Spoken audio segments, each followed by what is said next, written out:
if the Warriors trade Steph Curry for Jayson Tatum, I think both teams would improve dramatically. Celtics in 5 if Steph is there, and the Warriors can retool around a younger star. How do we feel about this? Is this silly Come nonsense? on, Is bro. this just some 2K stuff? We started early on that eggnog, man. Celtics Started in early 5. on that Yeah, eggnog. it's the Steph Curry fans. That's who it is. It's the Steph Curry fans who are as ridiculous as you can possibly be. First and foremost, why would the Celtics entertain this? Why? Why would they even entertain getting Steph Curry for Jayson Tatum? What for? Because Why, Ron? Steph's better I than don't, Tatum. I don't think I would do it. As a matter of fact, I know I wouldn't do that. Like if I'm the Boston No. Celtics, there's no way I'd do that. But No. if you had Steph Curry on that team right now with Jaylen Brown in them, they could win the East. Casual, would you do this? Sure. No. No. Hold on, no on whose side? If I'm the Warriors, I'm not doing it because I think the Warriors should just let Steph be there until he's over, have the farewell tour and everything, let him go out gracefully as a Warrior. It'll benefit the franchise.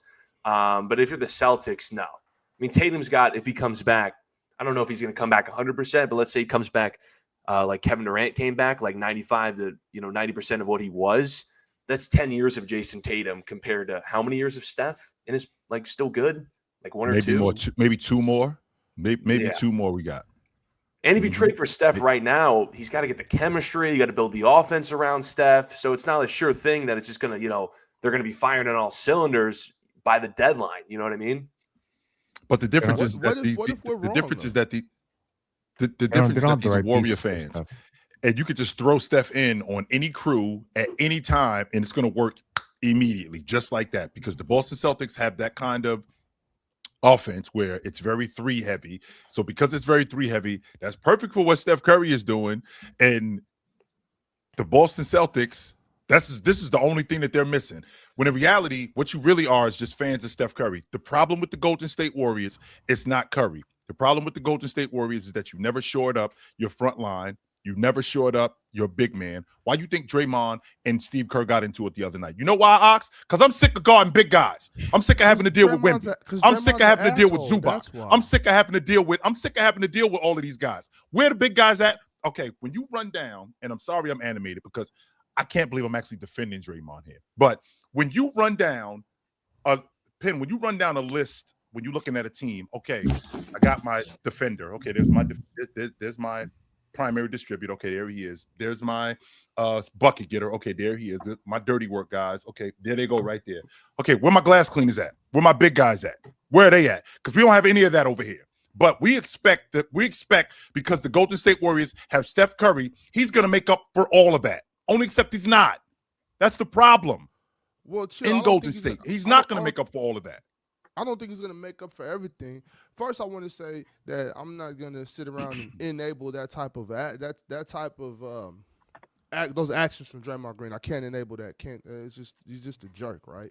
But to your first statement, don't you? Steph Curry plays for the Golden State Warriors, and he's always played for the Golden State Warriors. If he played for any other of those 29 teams in the association, he could absolutely make an impact on day one. Not could, he would. You can put Steph Curry on any team in the world, and he instantly makes an impact. If he was in Charlotte, it'd be different. If he was in Charlotte, he would instantly make impact. That would be a better team. Pin Damian, real talk. But before we move on to Cooper Flag and what he did to you guys' GOAT last night, I want to hear you guys' thoughts on Steph Curry and Jayson Tatum swap. Hold on. Michael Jeffrey Jordan was not in the building. He was not on the court getting whooped. So you're not telling me that he did anything to my GOAT. He didn't do nothing. Bad. The current GOAT. The number one. The current GOAT. The living GOAT. James didn't play last night either against. He got whooped by somebody else. So okay. So really you taking swipes at someone who's not here. That's what you're doing right now. You venting your feelings out. See what you did there. Because yes. The pun was absolutely intended. I will say this, though. I would love to see Steph Curry in Boston. I would love to see it, but I would like to see it with Jayson Tatum because I think Jayson Tatum would be amazing with Steph Curry. I would not want to see those two swap for each other. I think the internet would break if something like that happened. But I think it'd be better for Golden State than it would for Boston. I think to Ox's point, Steph Curry can make an impact anywhere on day one, but to get another 10 years of Tatum, I think would be incredible for Golden State. And to be honest, a steal in the grand scheme of things.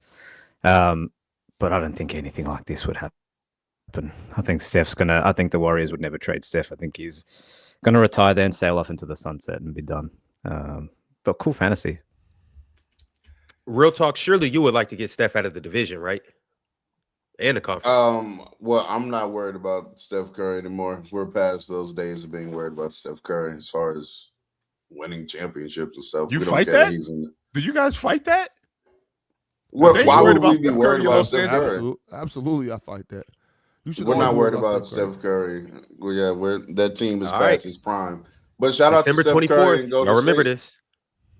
Remember it, write it down, take a picture. I don't you know what I'm saying? I don't care, but yeah. So I'm with Damian though. I don't even the hypothetical is weird to me. Like I literally can't even imagine Steph Curry putting on another jersey than a Golden State Warrior jersey. But I also think the Warriors would win, just like Damian said, because they get the younger player who's better, should be better at least. Real talk, is your team the Houston Rockets or the LA Lakers? Both. Okay.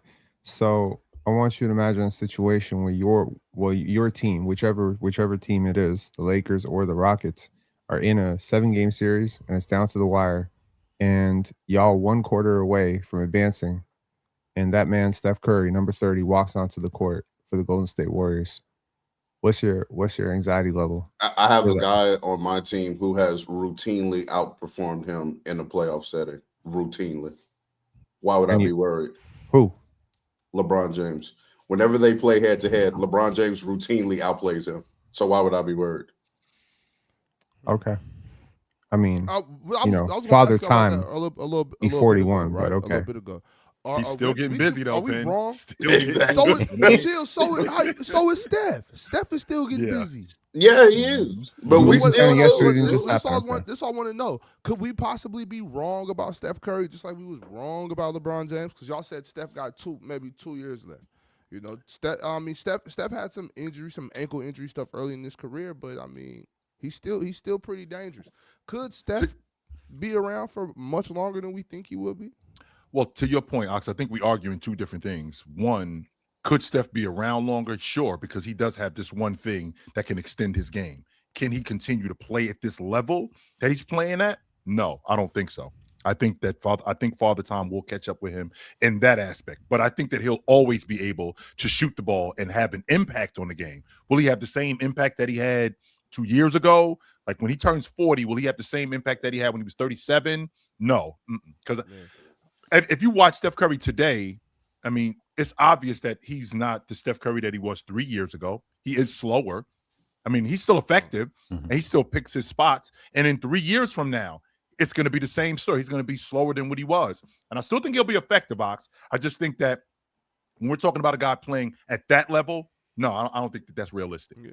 That's the only reason I'm asking, because Bron clearly slowed down, but he's still one of the better players. Yeah, absolutely. And I think I could look at Steph and say, I mean, his body could hold up, should be able to. He's not as heavy as Bron.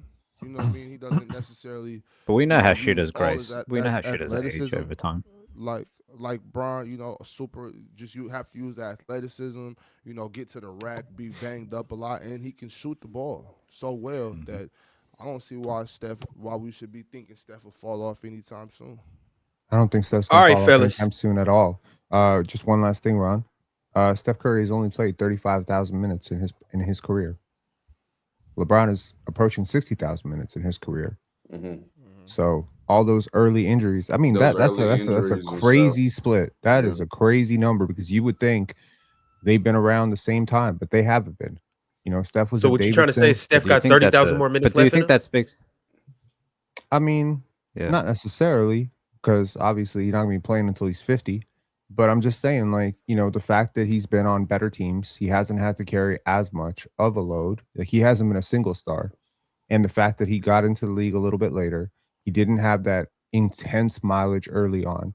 He is okay, yes, he's not LeBron James in terms of like he's not a genetic freak. He's not a jump out of the. He's not generational, but in a lot of ways, he is generational, isn't he? He's generational in terms of his durability. And people talk about like how much he runs around every single night. Like okay, fine. Maybe a couple of years from now, he's not gonna cover the same distance.